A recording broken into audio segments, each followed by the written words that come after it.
30 ವರ್ಷಗಳ ಹಿಂದೆ 500 ರೂಪಾಯಿ ಲಂಚ ಪಡೆಯುತ್ತಿದ್ದ ವೇಳೆ ಲೋಕಾಯುಕ್ತ ಬಲೆಗೆ ಬಿದ್ದಿದ್ದ ತಾಲೂಕಿನ ಕಡೋಲಿ ಗ್ರಾಮದ ಲೆಕ್ಕಾಧಿಕಾರಿ ಪ್ರಕರಣಕ್ಕೆ ಸಂಬಂಧಿಸಿದಂತೆ ಸುಪ್ರೀಂ ಕೋರ್ಟ್ ವಿಚಾರಣಾ ನ್ಯಾಯಾಲಯದ ಆದೇಶ ಎತ್ತಿ ಹಿಡಿದಿದೆ. ಈ ಹಿನ್ನೆಲೆಯಲ್ಲಿ ಲೆಕ್ಕಾಧಿಕಾರಿ ಹಿಂಡಲ್ಗ ಕಾರಾಗೃಹ ಅತಿಥಿಯಾಗಿದ್ದಾರೆ.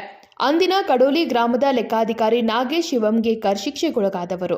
ಕಡೋಲಿ ಗ್ರಾಮದ ಲಕ್ಷಣ ಕಟಾಂಬಳೆ ಎಂಬ ಸಹೋದರರ ಜಮೀನು ಪಾಲು ಸಂಬಂಧ ಗೇಣಿ ಮತ್ತು ಪಹಣಿ ಪತ್ರಿಯಲ್ಲಿ ವಾಟ್ಲಿ ಮಾಡಿ ಉತ್ತಾರ ಕೊಡಲು ಲಂಚಕ್ಕೆ ಬೇಡಿಕೆ ಇಟ್ಟು ಸಿಕ್ಕಿಬಿದ್ದಿದ್ರು. ಲೋಕಾಯುಕ್ತ ಪೊಲೀಸರು ನ್ಯಾಯಾಲಯಕ್ಕೆ ದೋಷಾರೋಪ ಪಟ್ಟಿ ಸಲ್ಲಿಸಿದ್ರು. ವಿಚಾರಣೆ ನಡೆಸಿದ ವಿಶೇಷ ನ್ಯಾಯಾಲಯ ಲೆಕ್ಕಾಧಿಕಾರಿಗೆ 1 ವರ್ಷ ಕಠಿಣ ಶಿಕ್ಷೆ, 1,000 ರೂಪಾಯಿ ದಂಡ ವಿಧಿಸಿ ಆದೇಶಿಸಿತು. ವಿಶೇಷ ನ್ಯಾಯಾಲಯದ ಆದೇಶ ಪ್ರಶ್ನಿಸಿ ಲೆಕ್ಕಾಧಿಕಾರಿ ಧಾರವಾಡ ಹೈಕೋರ್ಟ್ಗೆ ಮೇಲ್ಮನವಿ ಸಲ್ಲಿಸಿದ್ರು.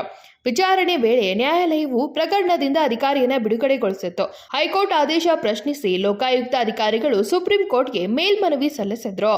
Vinod Kolkar, KMM Kannada news, Belagavi.